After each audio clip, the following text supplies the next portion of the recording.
You're the perfect blend of elegance and style, and your ride should be no different. The 2024 Hyundai Sonata Hybrid meets all your needs, from business to brunch and everywhere in between. With head-turning details like a sleek front end, plus stylish interior, and an available 12.3-inch digital instrument cluster and seamless tech integration. Okay, Hyundai. Visit HyundaiUSA.com to learn more about the new 2024 Hyundai Sonata Hybrid.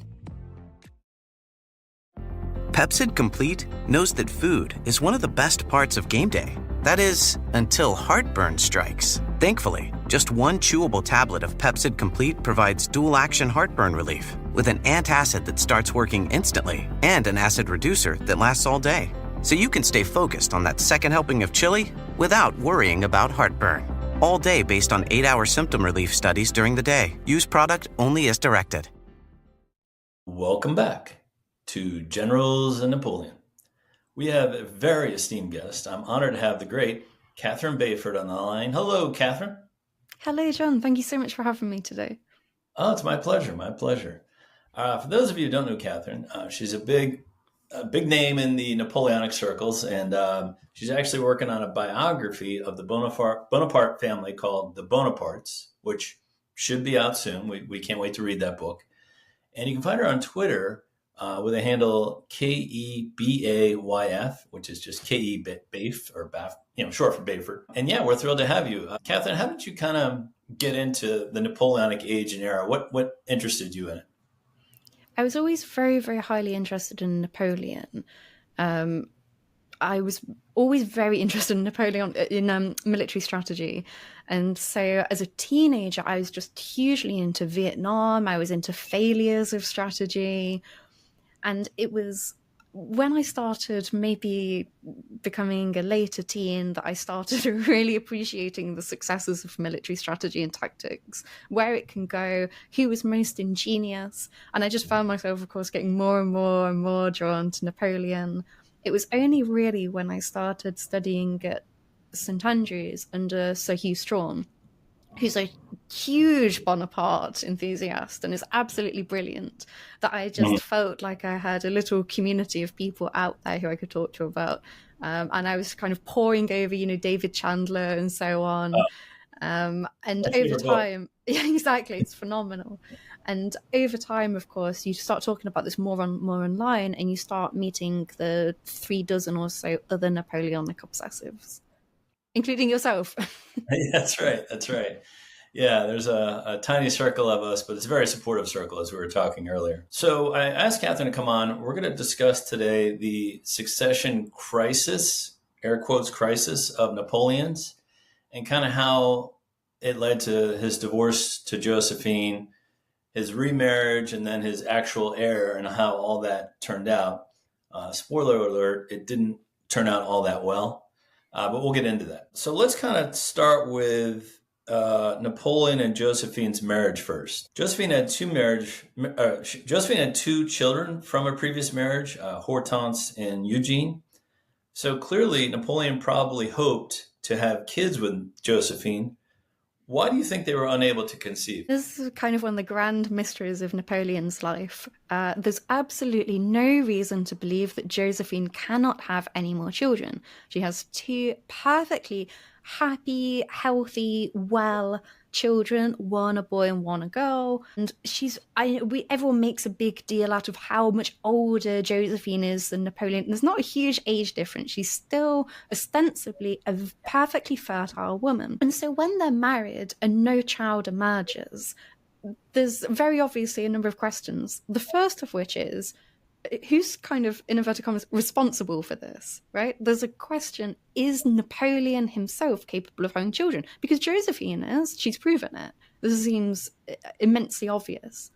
Now, we know, of course, in time, that it's obviously Josephine who can't have the children, which isn't obvious when the marriage first begins. But there's no obvious, say, gynecological issues. There's no obvious medical issues. In time, of course, she'll end up going to the springs and going to the spas and hoping for this sort of miracle child. But especially for the first period of their marriage, there's no real obvious crisis about the fact that no child has emerged. Napoleon certainly wants a child, partially due to the natural impulses of individuals, partially because he loves his wife. But over time, it becomes more of a pressing political matter. Mm-hmm. Yeah, and I've read different things. Like, Hortense and Eugene were born before the French Revolution, before Josephine had to go through prison, and her first husband was guillotined. So clearly, she had a very stressful couple of years there, where she was almost guillotined. So you wonder if that messed with her, her biology, or if it was just, so happens sometimes you can't conceive at a later age. It could be a number of things. So I think Napoleon probably thought, all right, well, she's had 2 kids, like you pointed out, Catherine. Maybe she'll have more with me. And yeah, it's just unfortunate they weren't able to conceive, because you wonder if they would have stayed married if she had produced an heir for him. Yeah, I mean, they stayed married through a lot. The chances, the kind of ultimate reason for the breakdown of the marriage, the literal divorce, is precisely the fact that she cannot provide this child to him. And obviously, I'm sure we'll get to this in time. But yes, absolutely. Josephine goes through an immensely stressful period during the French Revolution. She feels like a real survivor. She is a very literal survivor. Her husband is executed. She's on the wait list to be executed in prison, and her execution is spared only by Robespierre's own. She goes through this kind of immense psychological trauma. And this actually contributes to the next stage in her life, because Josephine has been in a loveless, pretty miserable marriage for a decent amount of time. Her husband is off. He's not entirely interested in her. He's executed. She's about to be executed and saved. And she almost gets to the end of this, and it's as if she thinks to herself, now I'm really going to live. Now life can be kind of gay and free, and you only live once, and the world's my oyster here. And right. Josephine ends up becoming the mistress of a number of very powerful men in late revolutionary France, including, of course, Paul Bras and so on. She's not interested in settling down per se. She's not interested necessarily in being a mother and having children. She eventually, of course, marries Napoleon Bonaparte, this immensely successful young general, seemingly primarily for security above all else. And even then, she doesn't seem particularly interested in him. Yeah, stability and wealth, I would imagine. She was a notorious spendthrift. Yeah. Yes. But, this is the bane of Napoleon's life for a little while. It's just the amount of money that she and certain members of his family are getting through. Yeah. Well, if the TV show The Game of Thrones has taught us nothing else, it's that a clear and concise succession plan is important to any empire or country that hopes to avoid war after the death of a monarch. So what was Napoleon's plan for his dynasty and succession and all that? France goes from being a directory to a consulate to an empire. The need for Napoleon to have a successor obviously becomes much, much more prominent. At the beginning, he'd like to have a child with his wife. He'd like to have a son. He's getting very excited. Josephine actually at one point pretends to have conceived a child with him, pretends to be pregnant, purely so that she can stay in France and spend more time with her lover, whilst he's off in Italy being, the hero of revolutionary France. It's all very naughty and will come to bite her in the backside later. But Napoleon's plan for succession evolves with time. He doesn't make one kind of core strategic plan and stick to it. This is something which will evolve depending on circumstances in life. So there's certainly a period in time in which Napoleon's brothers seem like they may very well be the best fit for this. So we have Joseph, for instance, who's immensely important to Napoleon, especially during that sort of transitory time between the end of the revolution and the beginning of the consulate. Joseph is kind of indispensable to him for a number of years, a real right hand. He's bestowed with all these wonderful honors when France becomes an empire. Likewise, you have another good candidate, perhaps, in younger brother Louis, who Napoleon ends up kind of molding into what he hopes to be almost a bit of a mini-me within the army. Of course, there's very, very little that Napoleon respects in an individual more than kind of military prowess and strategic ability. And you make a good point. This is before Louis' failures in Holland and Joseph's in Spain. Joseph actually is a good politician. He negotiated the Treaty of Amiens. And, I think Napoleon had high hopes for him and Louis if they were going to be his successor. Yeah, and it's interesting that in the space of just a few years, both of these fail so dramatically in Napoleon's eyes that he starts having private conversations with people where he's saying, essentially, I'm up at night worried about the idea that one of my brothers might inherit. This is such a nightmare to him that it's actually panicking him. Mm-hmm. So you think, okay, Napoleon thinks to himself, okay, perhaps not a brother. Well, then who? And here becomes a big problem because, of course, he's not having children with Josephine. You think, okay, not a child with Josephine, not a brother. Who can it possibly be? Napoleon and Josephine end up organizing a marriage between Louis, who again at this point is probably Napoleon's favorite brother, and Hortense, Josephine's daughter. And the idea is kind of that they might become a bit of a conduit for a potential heir to be born. And this would do two things. This would both provide Napoleon with an obvious, viable heir, but it would also keep the marriage intact. Both Josephine and Napoleon really want to remain in this marriage for various reasons. Was Prince Eugene, Josephine's son from her previous marriage, was he ever an option, do you think? In a way, yes. He's intelligent, he's humble, he's capable, he's very loving. Napoleon treats these children in many ways like they're his own. He really genuinely loves them. He's a little bit odd, so he doesn't always show this in ways that most people would appreciate at the time. But he really, really loves and respects them. And with his stepson in particular, there's this feeling that he perhaps is just a little bit more competent and a little bit more suitable than Napoleon's own brothers. So he ends up being made Napoleon's ostensible heir to the Italian crown, but not France, importantly.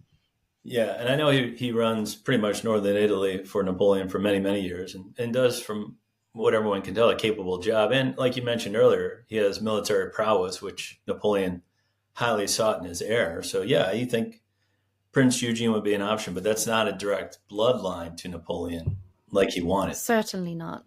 And Eugene kind of has a problem which a lot of Napoleon's siblings have, in that they are not married to the people that Napoleon envisioned them married to. Now, Eugene makes the best match he can, and he actually marries in a way that pleases his stepfather. But one of the reasons why Napoleon's brothers are so inadequate in his mind is that Napoleon has become emperor. He's created what he thinks is going to be a new Europe. He's slowly becoming master, almost unparalleled master of Europe. And he thinks to his siblings, all you have to do is marry the person I tell you to marry, create heirs which will then rule Europe for goodness knows how long, and also just manage the state in which you rule. And in his mind, they don't manage to. Yeah, right, but it's hard when you get to these new lands that you're told to rule, and you're trying to do good to the citizens there, but you're also taking orders from Napoleon in Paris. So it's hard to please both parties. Yeah, and Napoleon's a real control freak, and he also feels like he has to be a control freak because the siblings keep disappointing him in myriad political ways, and it therefore creates this kind of perpetual cycle of destruction, where, by the end, Joseph's so nervous that every single decision kind of goes off to his brother first, who gets more and more annoyed about this, but kind of requests it more and more. The entire thing's just a nightmare. And I can see that also just marrying entirely inadequate people. So, we have Caroline is marrying Murat, he's an innkeeper's son. Napoleon's got the idea that she's going to be marrying, maybe even an emperor, but at least a prince or someone. We've got, again, Pauline is marrying the man that she's kind of caught with. These are not the people that Napoleon expects his sisters to marry, and his brothers, he feels, end up making exactly the same mistakes. Lucien, marries terribly. The only one who makes a match he's truly happy with is Louis, who's instructed to marry Hortense. Neither of them really want to marry each other. Obviously, it's a horrific pairing. The entire thing's a disaster in many ways. Yeah, for those who wonder what a control freak Napoleon was, there was an old joke. If there was a fire in Milan, they would have to check with Paris to see if they could put it out. It was that strict of a setup. But we mentioned earlier Louis and Hortense. There was talk of Napoleon's nephew, I think it was the firstborn of Louis and Hortense, succeeding the emperor. I know Napoleon doted on this child. What happened to him? Yeah, he was a beautiful little boy. He was called Napoleon Charles. He's absolutely perfect. He's got these sort of wide, owlish Bonaparte eyes. He even looks like the emperor. And Napoleon is just delighted by this boy. And Josephine is too. She's delighted by him. She's also highly, highly relieved because he represents a kind of second generation, a potential heir.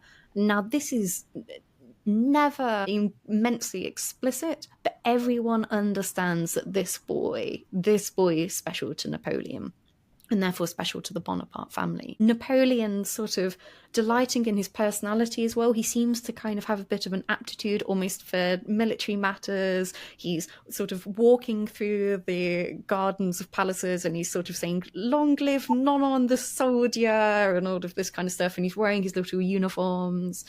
Napoleon really dotes on him. Again, Napoleon, a man who can be quite proud, is sort of crawling about on the floor like a horse, letting him ride him. He really, really loves this boy. He's sort of all hope and vitality of this joint sort of Bonaparte family in many ways. And then he dies. He dies at the age of 4, and everyone is devastated. Hortense is devastated by the loss of her son.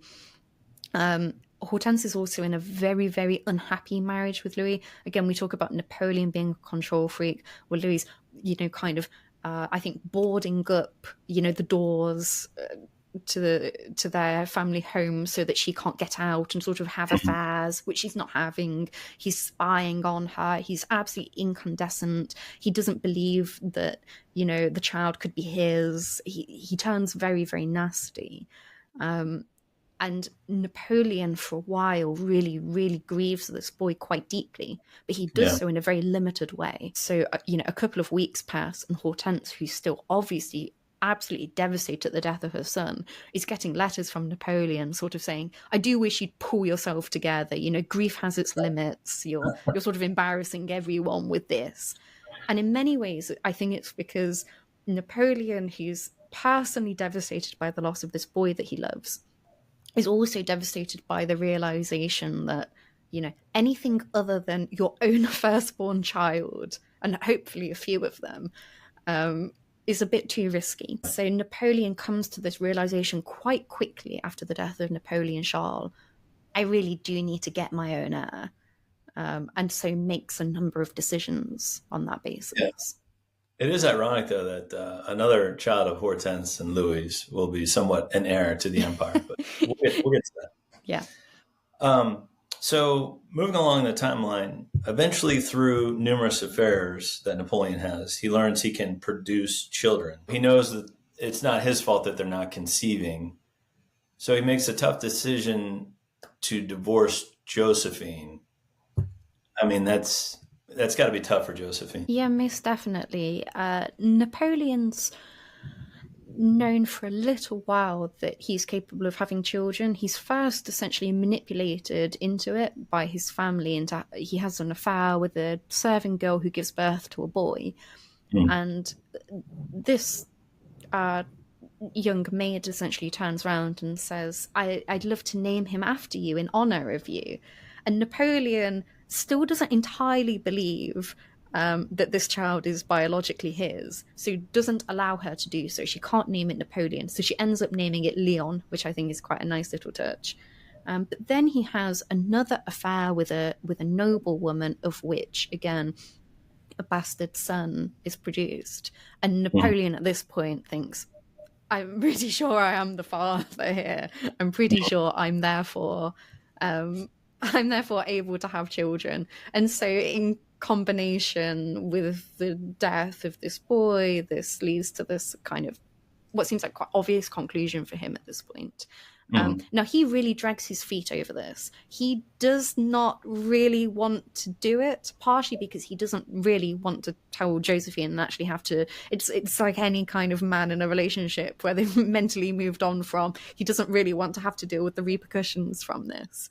Right. So it takes a little while. He's sort of prepping people slightly. He's not entirely committing to it. He's sort of indicating to people what's going to happen.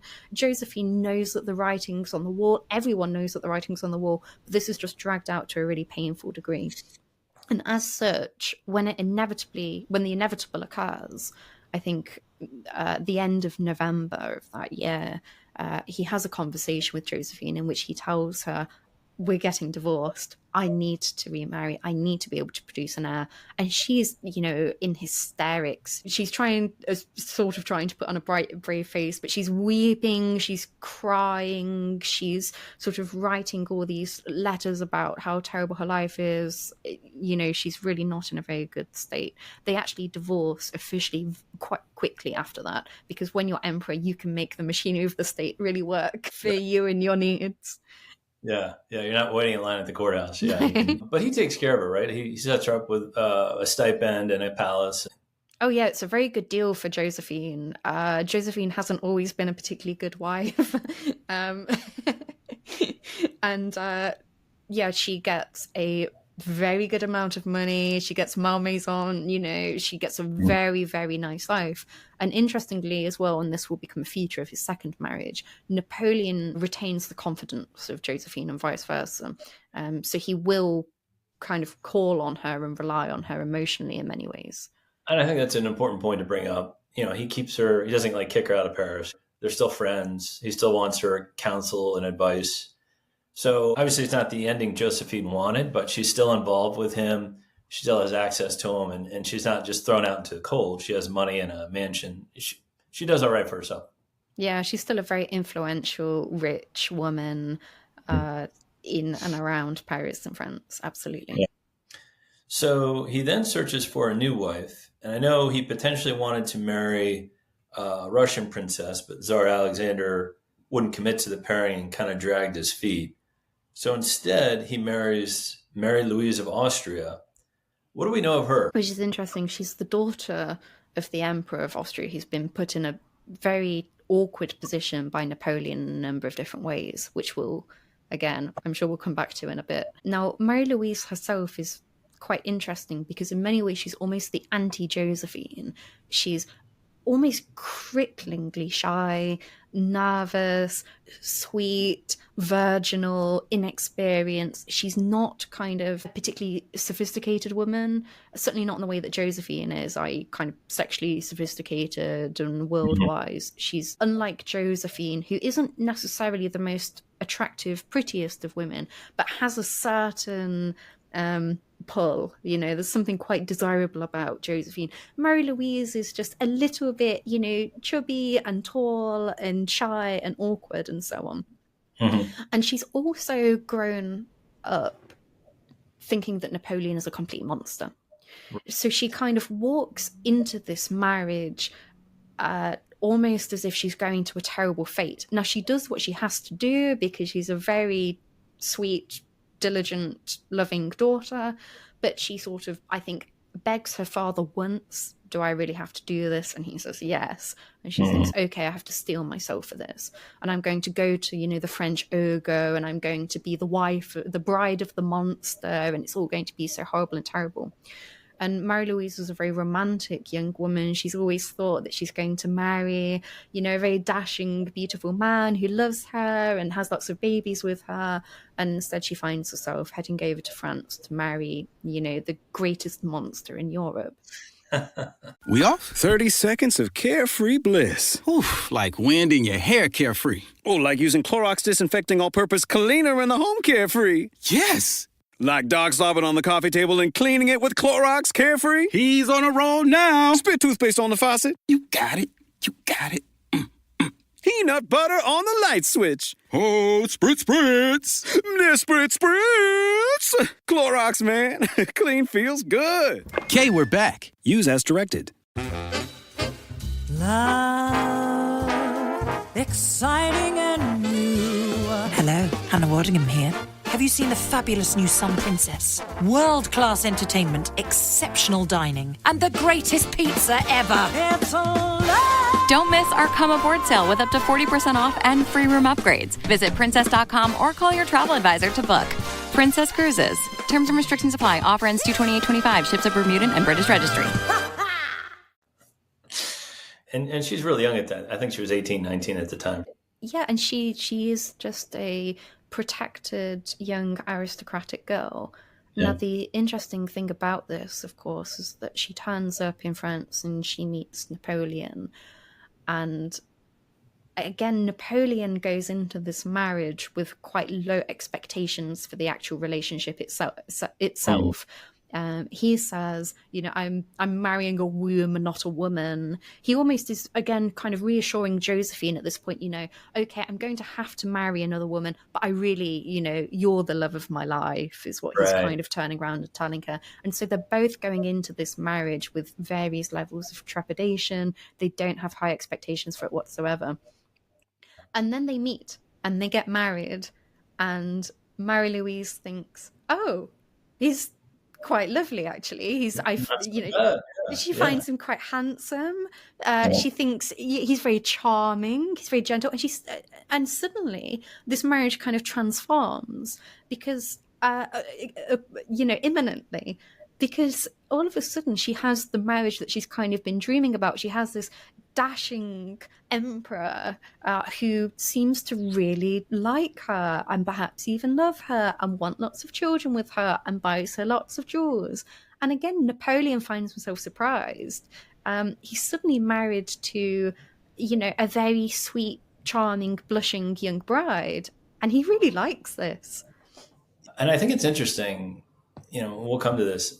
Napoleon, I think, really started to like her. Like, even when he was on Elba and we returned for the 100 days, like, he wanted to see not only his child, but he wanted to see his wife. Like, he wanted to hang out with her and see her on exile, and they wouldn't let her. So the Allies wouldn't let her visit him. But I think that just shows that he did really like her. This is another example. Napoleon and Marie-Louise quickly produced the male heir, Napoleon II, i.e. the King of Rome in 1811. But I think it's important to point out that Marie-Louise had a difficult delivery of the baby, and Napoleon told the doctors to save his wife above all else. And I think this really shows that he isn't a monster solely focused on his legacy or empire, correct? I would agree with that. The marriage is a real success in a way that neither of them expect it to be. But also Napoleon sort of has this situation of stated versus revealed preferences, right? In the sense that Napoleon will insist throughout his life, he's almost quite sexist even by the standards of the day. He thinks, look, women belong at home, you've got a woman and she's going off and having affairs, you need to kind of keep a leash on her, like relatively limited education needed here, blah, blah, blah, blah, blah. And then he goes off and he marries Josephine. So obviously, he doesn't de facto want this, but he thinks he does. And then he ends up with Marie-Louise, who is all of these things. And actually, he's just so happy. It's like, in many ways, a weight's lifted off his shoulders. He's no longer the young man he was when he married Josephine, being humiliated by her kind of openly taking lovers and scorning him and mocking him sort of publicly to her other lovers and all of these terrible things. He's just got a nice wife and she's pregnant and he really likes her, and the whole thing's quite, in many ways, almost quite sweet. Again, stated versus revealed preferences. Napoleon wants a child, Napoleon wants a son, Napoleon needs an heir, and yet he turns around, as you say, and says, look, if you have to save one of them, save the mother. Again, I think this is a kind of a real tell. Mm-hmm. I agree. So what is Napoleon's reaction to this healthy baby boy? I know there's like 100 cannon salute in Paris when he's born. He finally got what he wanted, but I also understand like he was a doting father. Like he wanted to play with the child and be around it. Like he didn't just hand it off to the servants. Yeah, Napoleon's delighted.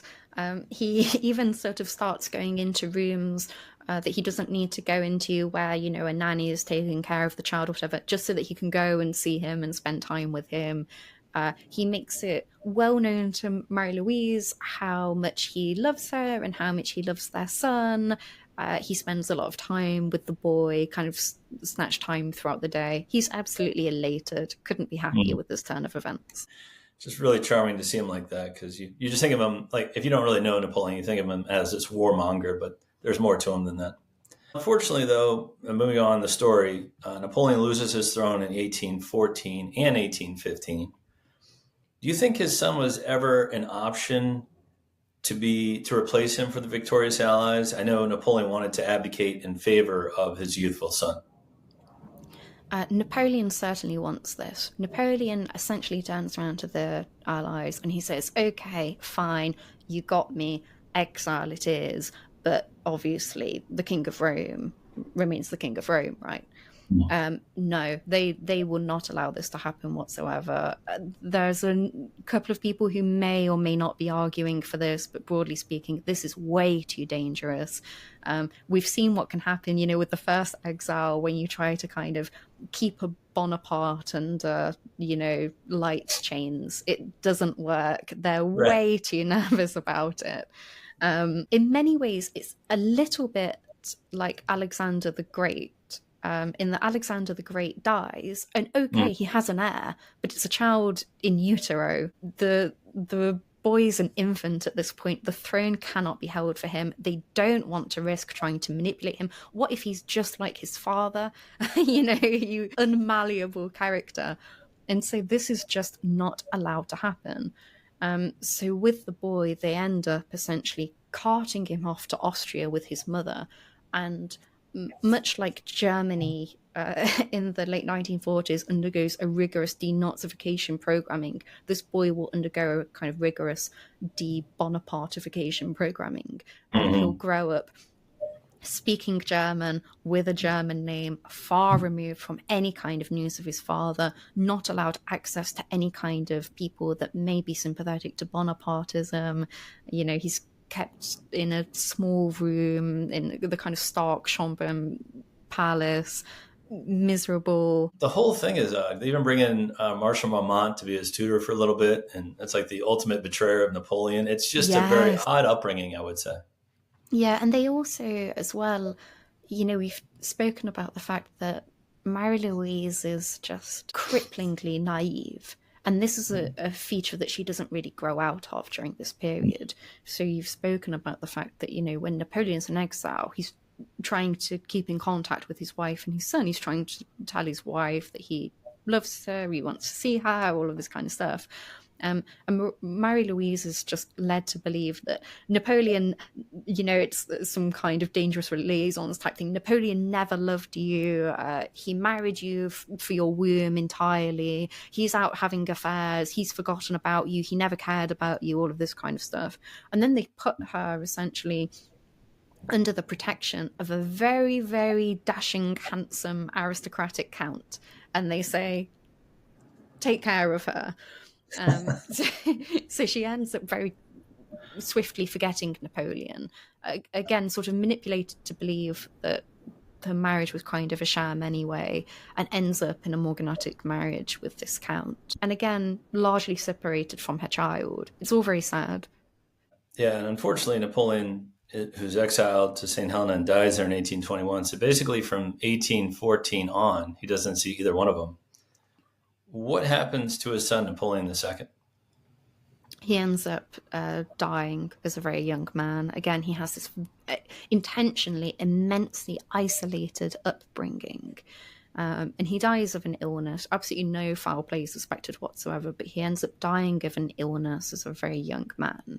Eventually, in 1944, during, I think, the German occupation of Paris, his remains are transferred into the Army Museum in Paris, where Napoleon is obviously entombed in this glorious thing. And again, as you kind of walk around Napoleon's kind of vast imperial tomb, as you sort of walk to the other side, there's just a little kind of inlay with a marble slab in his remains, and it says the eaglet, which is so beautiful. I think the little eaglet, so tragic. He never obviously really has a life. He certainly never has a life of his own. He's never allowed to have even the potential to become the man that his father wanted him to be. But of course, he becomes in some ways a bit of a tragic figure for the Bonapartist cause. And so it's at least effective propaganda, which is why, for instance, Napoleon's nephew, Napoleon III, will call himself the Third in order to acknowledge, the lost second. It's a weird twist of fate to me because, as you mentioned, the other son of Hortense and Louis becomes Napoleon III, who's emperor for even longer than Napoleon is.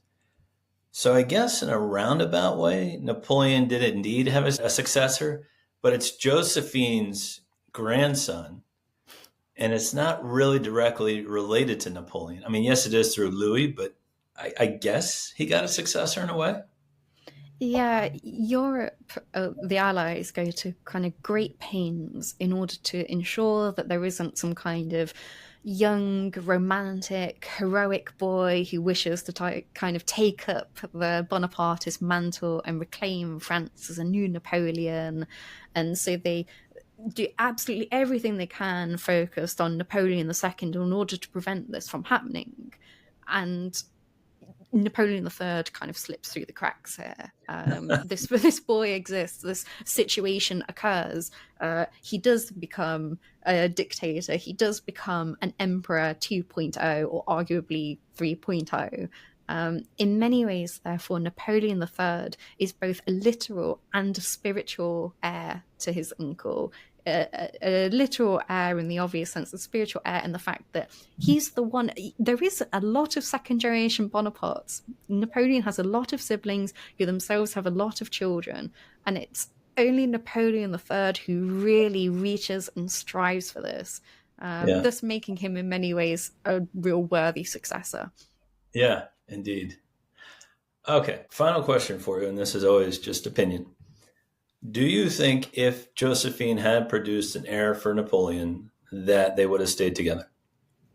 In my opinion, absolutely. I don't think Napoleon would have divorced Josephine whatsoever had they have managed to have an heir together. Napoleon has very good cause to divorce Josephine, especially early on in the marriage. She betrays him in an immensely humiliating way. This is very public. The British managed to get hold of her love letters to the man she's kind of cuckolding Napoleon with and start publishing them. Napoleon doesn't divorce her then. He forgives her. He moves on. The relationship dynamic has changed irreparably, but nevertheless, they'll remain together. And in my opinion, it's only the fact that Napoleon realizes he desperately needs an heir that causes this marriage to break down irrevocably. Yeah, and it's tragic that Josephine dies in 1814 while Napoleon's on Elba. And I know it deeply upsets him. He doesn't see anyone for 2 days. And yeah, you can tell that he still really loved her. Most definitely. Josephine, for better or for worse, is for Napoleon just a guiding light throughout his life. He is just obsessed with her. And, Marie-Louise is a woman he falls in love with and eventually comes to move on from. Josephine, he never moves on from. Yeah, and coincidence or not, after he's divorced from Josephine, his empire starts to slowly fall apart. It's just ironic. Absolutely. Oh, man, what an episode. Well, thank you for that, Catherine. That was great. Again, Catherine's working on a great biography. I cannot wait to read it on the Bonaparte family called The Bonapartes. And you can find her on Twitter at KEBAYF. And I highly recommend you follow her channel there. Catherine, it was an absolute pleasure. It was a pleasure to be here. Thank you. Thank you.